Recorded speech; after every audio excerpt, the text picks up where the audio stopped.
आप सुन रहे हैं सुनो किताब। हेलो दोस्तों, मैं विनीत और हम हिंदी की आरोह किताब के काव्य खंड पर बात कर रहे हैं। पिछली बार हम कबीर को पढ़ रहे थे। आज जो हम नया पाठ पढ़ेंगे वो है मीरा पर। हमने कबीर को पढ़ा, वो भी भक्ति काल के कवि थे, लेकिन वो निर्गुण धारा के अंतर्गत थे दोस्तों। निर्गुण धारा वो धारा होती है जहां पर ईश्वर का कोई रूप स्वरूप नहीं माना जाता है। वहां पर ईश्वर का सब जगह वास माना जाता है। हर प्रकृति का कण कण वही ईश्वर है। हर मनुष्य में वही ईश्वर वास करता है, यानी उसका कोई स्वरूप, कोई आदि, कोई अंत नहीं है। लेकिन आज जिस कवि की हम बात करने वाले हैं वह है मीरा। मीरा वह कवित्री हैं जो सगुण काव्य धारा की कवित्री हैं, और इनके जो आराध्य हैं वो कृष्ण हैं। मीरा कृष्ण के प्रेम में बहुत पागल थी। इतनी पागल थी, किस हद तक पागल थी कि उन्होंने जो है राणा का भेजा जो विष था उसे भी अमृत समझकर पी लिया और उन्हें कुछ नहीं हुआ। ये किंवदंती है, ये कहा जाता है। तो इसमें सबसे पहले मीरा का परिचय हमें दिया गया है। उससे पहले लिखा है कि घायल की गति घायल जाने, हियणों अगठ संजोए, जौहर की गति जौहर ही जाने, क्या जानिया जिन्हें खोए। कि जो घायल है उसकी गति सिर्फ घायल जान सकता है और कोई नहीं जान सकता। और जो जौहर है, यानी बहुत, आपने जौहर जैसी चीज कई जगह देखी है, सुनी है, पढ़ी भी होगी। पद्मावती का जौहर आपने पढ़ा था, और एक बहुत अच्छी पिक्चर भी आई थी उसमें, पद्मावती। उसमें इस जौहर की बात है। तो ये सब चीजें वही जानते हैं जिनके साथ यह घटना होती है, और कोई इस बारे में जान नहीं सकता। क्यों उन्होंने ऐसा कहा है, क्या वजह है उनके ऐसे कहने की, उसको पढ़ने से पहले हम उनका थोड़ा सा परिचय ले लेते हैं। मीरा का जन्म 1498 में कुड़की गांव, मारवाड़ रियासत में हुआ। राजस्थान की बहुत बड़ी कवित्री मानी जाती हैं, और 1498 में इनका जन्म कुड़की गांव में हुआ था। इनकी प्रमुख रचनाएं मीरा पदावली, नरसी जीरो माहुरो, और इनकी मृत्यु जो थी वो 1546 में हुई। मीरा सगुण धारा की महत्वपूर्ण भक्त कवयित्री थी। कृष्ण की उपासिका होने के कारण उनकी कविता में सगुण भक्ति मुख्य रूप से मौजूद है, लेकिन निर्गुण भक्ति का प्रभाव भी मिलता है। संत कवि रैदास उनके गुरु माने जाते हैं। बचपन से ही उनके मन में कृष्ण भक्ति की भावना जन्म ले चुकी थी, इसलिए वो कृष्ण को ही अपना आराध्य और पति मानती रही। मैंने आपको सगुण के बारे में बताया। सगुण मतलब जिसका गुण स्वरूप आकार हो, तो उस काव्यधारा की एक कवयित्री मानी जाती हैं। और इनके जो गुरु हैं वो रैदास माने जाते हैं। रैदास निर्गुण काव्यधारा के कवि थे, लेकिन फिर भी वो उनके गुरु हैं। इससे कोई प्रभाव नहीं पड़ता, बस एक भक्ति भावना उनके भीतर जगाने का जो काम किया वो रैदास ने किया, जो उनके गुरु माने जाते हैं। उनके मन में बचपन से ही कृष्ण भक्ति की भावना थी। कृष्ण को वह अपना आराध्य मानती थी, बहुत पहले से, बचपन से। इसलिए वो कृष्ण को ही जो है आजीवन पति भी मानती रहीं और उनकी ही पूजा करती रहीं। अन्य भक्तिकालीन कवियों की तरह मीरा ने भी देश में दूर दूर तक यात्राएं की। चित्तौड़ राजघराने में अनेक कष्ट उठाने के बाद मीरा वापस मेड़ता आ गईं। यहाँ से उन्होंने कृष्ण की लीला भूमि वृंदावन की यात्रा की। जीवन के अंतिम दिनों में वे द्वारिका चली गईं। माना जाता है कि वहीं रणछोड़ दास की मंदिर की मूर्ति में वे समाहित हो गईं। उन्होंने लोकलाज और कुल की मर्यादा के नाम पर लगाए गए सामाजिक और वैचारिक बंधनों का हमेशा विरोध किया। पर्दा प्रथा का भी पालन नहीं किया, तथा मंदिर में सार्वजनिक रूप से नाचने गाने में भी कभी हिचक महसूस नहीं की। मीरा मानती थीं कि महापुरुषों के साथ संवाद, जिसे सत्संग कहा जाता था, से ज्ञान प्राप्त होता है और ज्ञान से मुक्ति मिलती है। अपनी इन मान्यताओं को लेकर वे दृढ़ निश्चयी थी। निंदा या बंदगी उनको अपने पथ से विचलित नहीं कर पाई।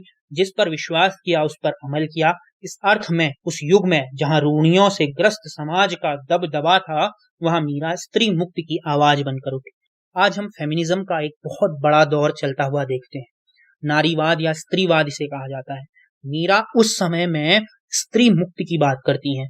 वो कोई पर्दा प्रथा नहीं लगा मानती। वो सभी महापुरुषों के साथ भजन कीर्तन सत्संग में शामिल होती हैं। यानी मैंने आपसे कहा था कि जो भक्ति काल था उसके कवि एक तरीके से मुक्ति का स्वर लेकर आए। जो बहुत प्रकार के बंधन रूढ़िवादिता समाज में बनी हुई थी, उसका विरोध उन्होंने किया। अपने अपने स्वरूप में सबने किया। कबीर ने जिस तरह से किया वो हम पढ़ चुके हैं। अब मीरा ने जिस तरह से किया वो हम पढ़ेंगे। मीरा ने कई बातों का विरोध किया। कई चीजें जो स्त्रियों पर बंदिशें थी उनको नहीं माना। इस तरीके से वो अपने स्वर में, अपने गीतों के माध्यम से कृष्ण की भक्ति करती रही। कृष्ण की भक्ति में उन्होंने कभी भी अड़चन नहीं आने दी। मीरा की कविता में प्रेम का गंभीर अभिव्यंजना है। उसमें विरह की वेदना है और मिलन का उल्लास भी। मीरा की कविता का प्रधान गुण सादगी और सरलता है। कला का अभाव ही उसमें उसकी सबसे बड़ी कला है। उन्होंने मुक्तक गेय पदों की रचना की। लोक संगीत और शास्त्रीय संगीत दोनों क्षेत्रों में उनके पद आज भी लोकप्रिय हैं। उनकी भाषा मूलतः राजस्थानी है तथा कहीं कहीं ब्रज भाषा का प्रभाव है। कृष्ण के प्रेम की दीवानी मीरा पर सूफियों के प्रभाव को भी देखा जा सकता है। मीरा की कविता के मूल में दर्द है। वे बार बार कहती हैं कि कोई मेरे दर्द को पहचानता नहीं, न शत्रु न मित्र। तो मीरा की कविता में प्रेम की गंभीरता पर बात की गई। प्रेम की क्या गंभीरता है, प्रेम की विरह की वेदना क्या है। कृष्ण को उन्होंने देखा नहीं, कृष्ण को वो बस बहुत तन मन से चाहती थी। उनसे उन्होंने विवाह तक कर लिया, उनका विवाह हो गया, लेकिन उनका पूरा ध्यान कृष्ण की भक्ति पर ही था। उन्होंने जो है अपनी कविता में अपनी जो कविता जो उनकी प्रधान है वो है सादगी और सरलता प्रधान। उनमें सादगी सरलता है, उसमें एक दर्द है, उसमें कहीं ना कहीं आपको गीत संगीत विरह वेदना प्रेम सब कुछ मिल जाता है। और जो सूफियों का उन पर बहुत प्रभाव था, सूफियों में भी प्रेम का मैंने आपको बताया था पिछली बार, उसी तरीके से मीरा पर भी यह प्रभाव देखा जाता है। मीरा की कविता के मूल में दर्द है। तो तभी सबसे पहले जो लिखा है, घायल की गति घायल जाने और न जाने कोई। वो कहती हैं कि मेरा जो दर्द है, मेरा जो कष्ट है, वो मैं ही जानती हूँ और कोई उसे नहीं जान सकता।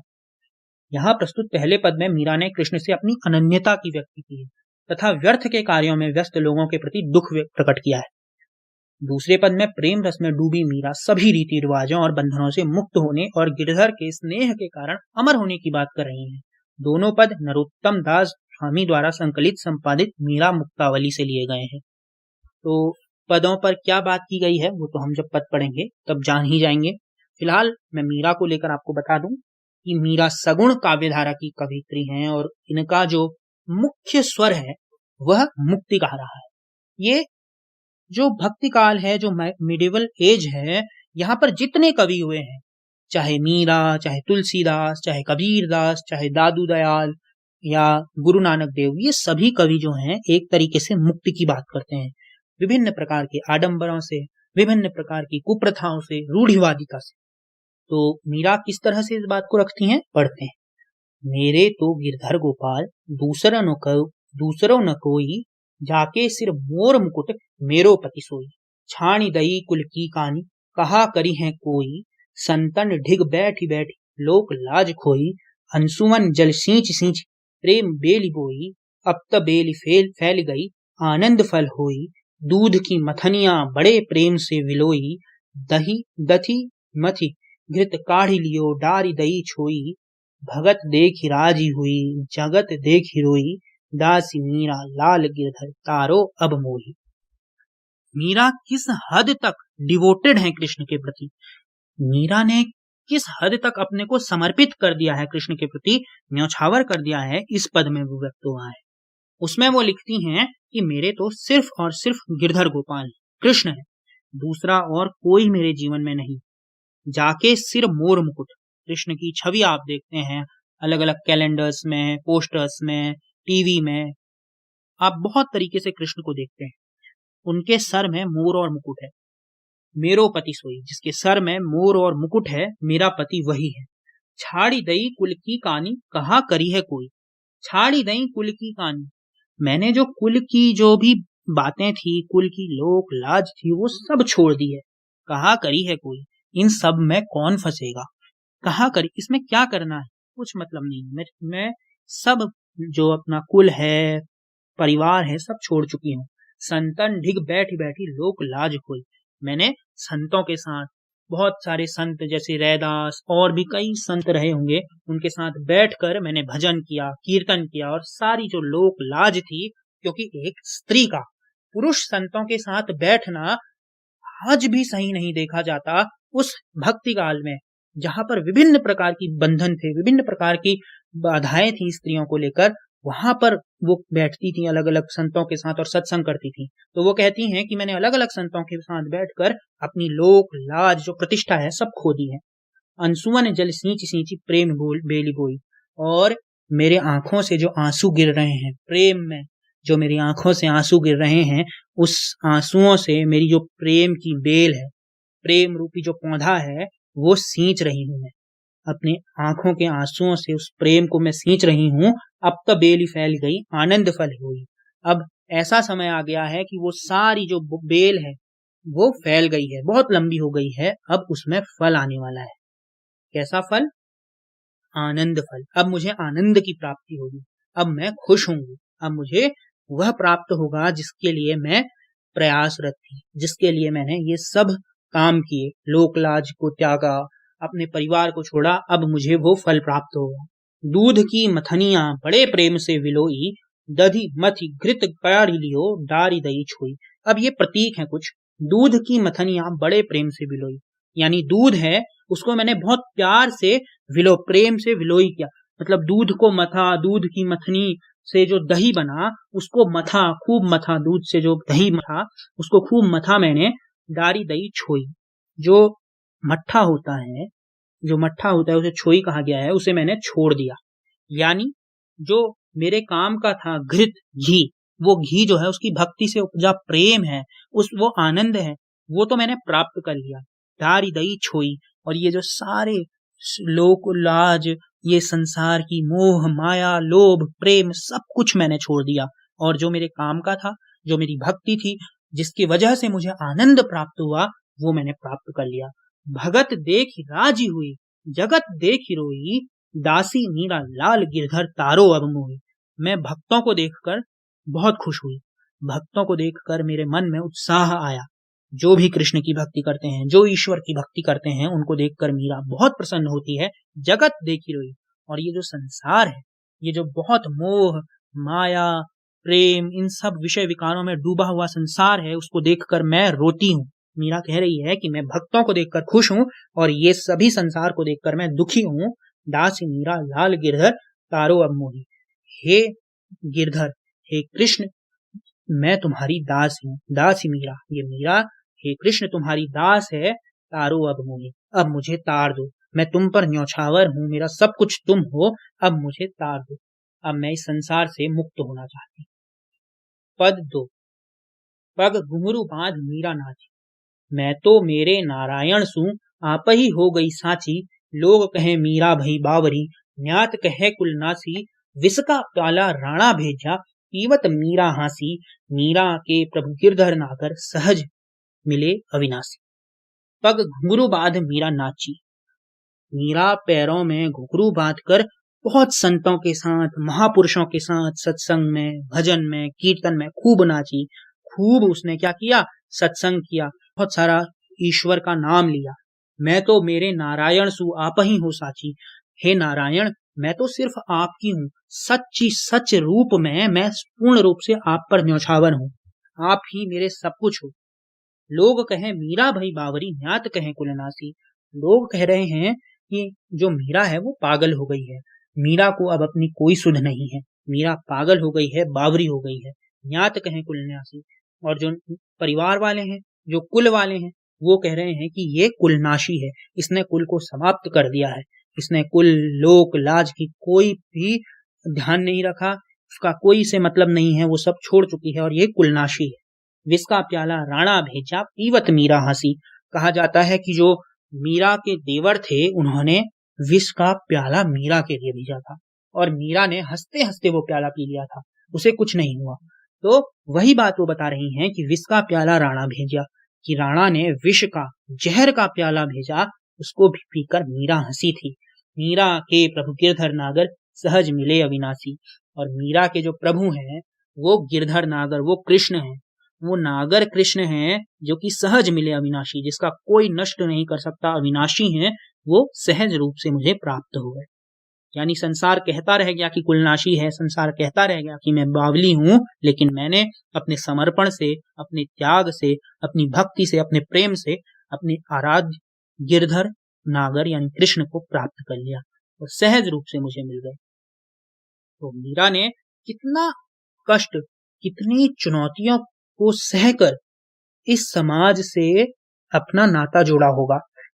जोड़ा क्या, उन्होंने तोड़ दिया इस समाज से नाता, और फिर लग गई भगवान कृष्ण गिरधर नागर की पूजा प्रार्थना में और प्राप्त भी किया उन कृष्ण को। कहने का मतलब यह है कि उन्हें मुक्ति मिल गई इस समाज से, इस कुल से, और जो बहुत प्रकार की रूढ़ियां थी, जो भी उनको बांधते थे, उन सब से वह मुक्त हो गई। तो ये थी मीरा, जिन्होंने बहुत सारा संघर्ष किया और अपने आराध्य कृष्ण को प्राप्त किया। तो अब हम आते हैं इनके कुछ प्रश्नोत्तरों में। तो पहला प्रश्न है, मीरा कृष्ण की उपासना किस रूप में करती हैं, वह रूप कैसा है? तो मीरा कृष्ण की उपासना पति के रूप में करती है। मीरा ने कृष्ण को अपना पति माना है। उसका रूप वह मोहने वाला है। उनके मनमोहन रूप पर वह पूर्ण रूप से अपने को समर्पित कर देती हैं, न्यौछावर कर देती हैं। ऊपर के पदों में हमने देखा भी, वे पर्वत को धारण करने वाले हैं। गिरधर, गिरधर मतलब जो गिर मतलब पर्वत, धर मतलब धारण करने वाला, पर्वत को धारण करने वाले हैं। उनके सर पर मोर पंख है। जाके सर मोर मुकुट मेरो पति सोई, जिसके सर में मोर पंख है, मुकुट है, मोर मुकुट है, मेरा पति वही है। इस रूप को मानकर वे संसार से विमुख हो गई हैं। संसार उनके लिए कुछ नहीं है। तो यह रूप कैसा है? यह सगुण स्वरूप है। वह उनके पति के रूप में उस सगुण स्वरूप को मानती है। अगला क्वेश्चन है, भाव व शिल्प सौंदर्य स्पष्ट कीजिए। भाव और शिल्प सौंदर्य होता क्या है? पहले हमें ये बात जाननी पड़ेगी कि जो भाव सौंदर्य होता है वह अर्थ का सौंदर्य। अर्थ का सौंदर्य यानी हम जब कविता पढ़ते हैं उसमें जो भाव छिपा है, उस भाव की विशेषताएं क्या है, उसको लेकर भाव सौंदर्य। और शिल्प सौंदर्य क्या होता है? व्याकरणिक रूप से वो कैसा है, व्याकरणिक रूप से उसकी जो विशेषताएं हैं वह शिल्प सौंदर्य के अंतर्गत आती है। तो इसमें पहला पद है, अंसुअन जल सींच सींची प्रेम बेल बोई, अब त बेल फैल गई आनंद फल हुई। इस पद में अगर हम अर्थ जाएं, इस पद के अर्थ में जाएं, अंसुअन जल सींच सींची, आंसुओं के जल से सींचते सींचते प्रेम रूपी बेल जो है वो हो गई है, बहुत विशाल बेल हो गई है। अब तक बेल ही फैल गई, जो बेल है वो बहुत बड़ी घनी हो गई है और अब उसमें आनंद फल होने वाला है। तो इस पद का भाव सौंदर्य क्या है? इस पद में प्रेम की चरम सीमा है, अंतिम सीमा जिसे कहते हैं। यानी रो रो कर अपने आंसुओं से उन्होंने अपने प्रेम को व्यक्त किया है और उस प्रेम से वो जो बेल है वो उत्पन्न हुई और अब वो बेल भी इतनी फैल गई है कि उसमें आनंद रूपी फल हो गया है। इसमें शिल्प सौंदर्य कैसे होगा?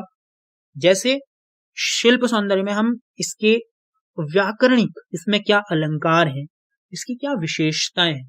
जैसे इसमें है सींच सींची, सींच सींची में पुनरुक्ति प्रकाश अलंकार होता है। पुनरुक्ति प्रकाश अलंकार वह होता है जहां एक ही पद को बार बार बोला जाता है।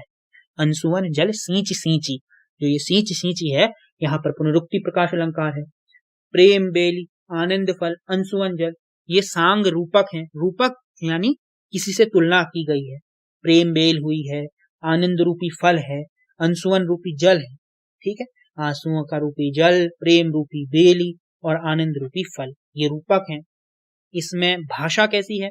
ब्रज भाषा है राजस्थान की, और अनुप्रास अलंकार हैं। बेली बोई, अंसुअन जल सींच सींची, फल होई, इस तरीके से इसमें अनुप्रास अलंकार है। एक ही जो अक्षर है उसकी बार बार आवृत्ति हो रही है। जैसे बेल बोई, सींच सींची, फैली गई, बेली फैली, तो लो का, इस तरीके से संगीतात्मकता। तो ये आते हैं शिल्प सौंदर्य के अंतर्गत। अब दूसरा पद क्या है? दूध की मथनिया बड़े प्रेम से विलोई, दधी मथी घृत काढ़ी लियो, डारी दई छोई। दूध की मथानी से भक्ति रूपी घी निकाला गया। यहाँ पर सारे प्रतीक में बात हो रही है। दूध की को मथा गया, मथ कर घी बना।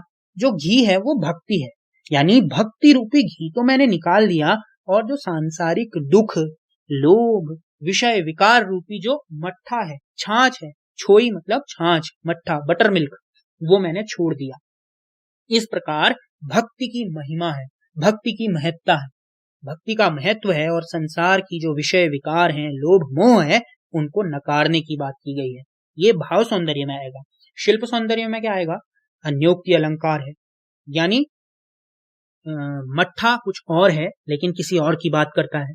घी कुछ और है लेकिन कुछ और की बात करता है। इस तरीके से अन्योक्ति अलंकार राजस्थान की भाषा है, प्रतीकात्मकता है, प्रतीक के रूप में सबका यूज हुआ है, चाहे घी हो, दूध हो, दही हो, मट्ठा हो, दधी, घृत, ये सभी तत्सम शब्द हैं। ब्रज भाषा के साथ किस तरह से तत्सम शब्दों का यूज करना है, संस्कृत के शब्दों का यूज करना है, वो इसमें दिखाया गया है और इसको गाया जा सकता है। गेय पद है, ये हो गया शिल्प सौंदर्य। तो अब हम आते हैं अगले क्वेश्चन में। अगला क्वेश्चन है, लोग मीरा को बावरी क्यों कहते हैं? हमने देखा कि मीरा जो है कृष्ण के प्रेम में किस तरीके से स्वयं को न्यौछावर कर देती है। वो लोक, लाज, समाज सबको छोड़ देती है। आज के समय में भी स्त्री का इस तरीके से मुक्त होना क्या आसान है? महानगरों की बात नहीं, गांवों की अगर हम चलते हैं, भारत गांवों का देश है। गांवों में भी आज स्त्रियों में पर्दा प्रथा की व्यवस्था की गई है, घूंघट लगाते हैं। यूपी में कई गांव के लोग हैं, हो सकता है मुझे सुन भी रहे हो, आप जानते हैं कि आज भी वहां पर्दा प्रथा की व्यवस्था है। तो क्या इतना सरल है किसी स्त्री के लिए मुक्त होना? और वो भक्ति काल, मुगल काल का समय है, जहां तरह तरह की बंदिशें हैं, जहां सामंतवादी व्यवस्था चरम पर है, वहां पर एक स्त्री मुक्त हो रही है, तो वह पागल ही कही जाएगी। तो इसका उत्तर आप इस तरह से लिखेंगे कि जो दीवानी मीरा है, कृष्ण भक्ति में अपनी सुध बुध खो चुकी है। उसे संसार की किसी परंपरा, रीत रिवाज, मर्यादा अथवा लोक लाज का ध्यान ही नहीं है, इसीलिए लोग उसे बावरी कहते हैं। संसारी लोग मीरा की भक्ति की पराकाष्ठा को, यानी जो उसकी भक्ति की चरम अवस्था है, उसे पागलपन मानते हैं, क्योंकि मीरा राजसी परिवार से संबंधित है और राजसी परिवार की संबंधित लोगों की कुछ अपनी लोक मर्यादाएं और अलग अलग तरह की बंदिशें होती हैं। मीरा किसी भी बंदिश को, किसी भी लोक मर्यादा को मानती नहीं है, इसीलिए मीरा को लोग पागल कह रहे हैं। ऐसा कार्य तो लोग सोचते हैं केवल पागल ही कर सकता है। अगला क्वेश्चन, विष का प्याला राणा भेजा, पीवत मीरा हंसी, इसमें क्या व्यंग्य छिपा है? क्या वास्तव में विष पीकर या किसी तरीके का जहर पीकर कोई बच सकता है? हालांकि यह किंवदंती है कि मीरा की जान बच गई थी, लेकिन विष का प्याला राणा भेजा का अर्थ है कि राणा ने मीरा को कई तरीके के कष्ट दिए, क्योंकि मैंने आपको बताया कि जो मीरा थी वो राजसी परिवार से संबंध रखती थी और राजसी परिवार से संबंधित रखने वाले लोगों को बहुत तरह के कष्ट का सामना करना पड़ता अगर वह इस तरीके से उसकी लोक मर्यादा को भंग करते। तो मीरा ने ऐसा किया। मीरा ने अपनी भक्ति के लिए, अपनी कृष्ण भक्ति के लिए अपने परिवार को, अपने राजसी कुल को छोड़ दिया। इसीलिए गुस्से में आकर राणा ने तरह तरह के उसे कष्ट दिए, उसके साथ दुर्व्यवहार किया। इसी की तुलना विष से की गई है। तो बहुत तरह तरह के उसको जो कष्ट दिए, इसको विष के रूप में दिखाकर व्यंग्य किया गया है कि ऐसे विरोधी लोग जो हैं कि ऐसे भक्तों को, ऐसे महान लोगों को तरह तरह की यातनाएं, पीड़ाएं देते हैं, लेकिन ये लोग जो कि भक्ति में लीन हैं और सब कुछ अपना जो है उस भक्ति में न्यौछावर कर चुके हैं, उनको कोई फर्क नहीं पड़ता, उनको किसी भी तरह की कोई नुकसान नहीं होता। इसीलिए कहा गया है कि विष का प्याला राणा भेजा, पीवत मीरा हंसी। मीरा जगत को देखकर क्यों रोती है? हमने पद पढ़ा था एक कि जिसमें उन्होंने लिखा था कि भगत देखी राजी हुई, जगत देखी रोई। भगत देखी राजी हुई, भगत मतलब भक्त, भक्तों को देखकर मैं खुश होती है, भक्तों को देखकर मीरा प्रसन्न होती है। क्यों? क्योंकि वह उसी के समान ईश्वर भक्ति में अपना सब कुछ न्यौछावर कर देते हैं, सब कुछ अर्पित कर देते हैं। लेकिन जो संसार के लोग हैं, वह इस माया जाल में बंध कर, इस माया रूपी संसार में विषय विकार लोभ मोह में फंसकर ईश्वर से दूर हो गए हैं।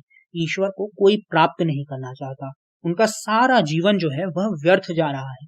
इस सारहीन जीवन शैली को देखकर मीरा को रोना आता है, क्योंकि लोग ईश्वर से दूर हो गए हैं और संसार के पास हो गए हैं, यानी तरह तरह की माया लोभ मोह के पास आ गए हैं। इसलिए इस सारहीन, जब वो कहती हैं कि जो छोई है उसको उन्होंने छोड़ दिया है, छाछ है उसको छोड़ दिया है, वो छाछ इसी समाज, इसी संसार का प्रतीक है जो उन्होंने छोड़ दी है। तो इसीलिए वो जो है इस दुर्दशा को देखकर इस कष्ट को देखकर, लोगों को भगवान से दूर होता हुआ देखकर रो रही हैं। ईश्वर भक्ति में क्योंकि वह दूर हैं, इसलिए इस दुर्दशा पर मीरा रोती। पद के आसपास कल्पना करें प्रेम प्राप्ति के लिए मीरा को किन किन कठिनाइयों का सामना करना पड़ा होगा। मीरा के कष्टों और कठिनाइयों की कल्पना बहुत मुश्किल है। आपने पदों में उनको देखा, तरह तरह के विरोध उनको सहने पड़े, विष का प्याला राणा भेजा, तो कई तरह के कष्ट राजघराने की मर्यादा से उन्हें बंधना पड़ा।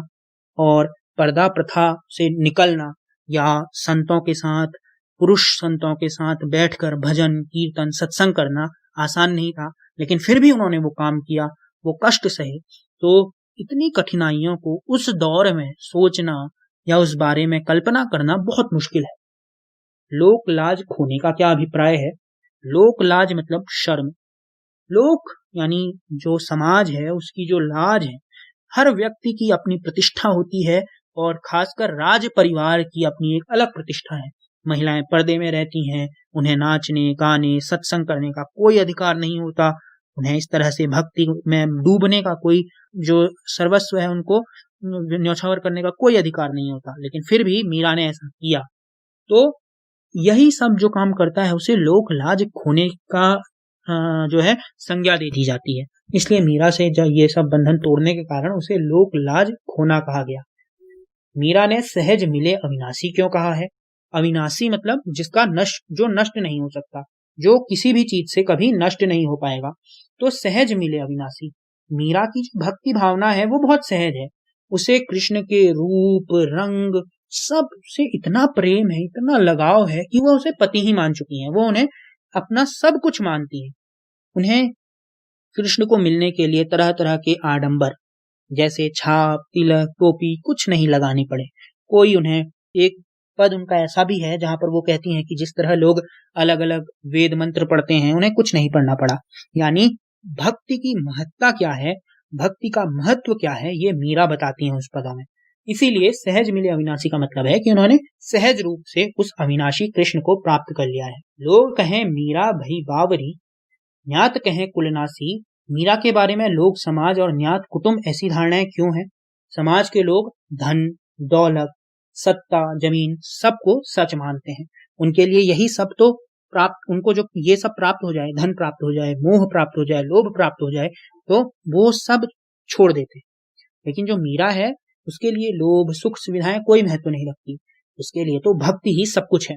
उसने इसीलिए तो जो अपना समाज है, अपना राजघराना है, क्या राज परिवार में किसी चीज की कमी हो सकती थी? नहीं। लेकिन फिर भी उसने वो सारा राज परिवार कुल परिवार सब कुछ छोड़ दिया। इसलिए लोग उसे बावली समझते थे। वो उसकी भक्ति को समझ ही नहीं सकते। परिवार वालों का क्या मतलब था? परिवार वाले चाहते थे कि मीरा इस घर की बहू है, यहाँ की जो मर्यादाएं हैं, यहाँ की जो धारणाएं हैं उसका पालन, यहाँ की रूढ़ियों का पालन मीरा बड़े रूप से करे। लेकिन मीरा ने ये सब नहीं समझा। उसने पर्दा प्रथा को नहीं माना, संतों के साथ घूमना उसने स्वीकार किया, लेकिन महल में रहना स्वीकार नहीं किया। तरह तरह के कष्ट उसे दिए गए, वह उसने हंसकर सह लिए, लेकिन उस राज परिवार में वह नहीं रही। इसीलिए उसे कुल का नाश करने वाला कहा गया है।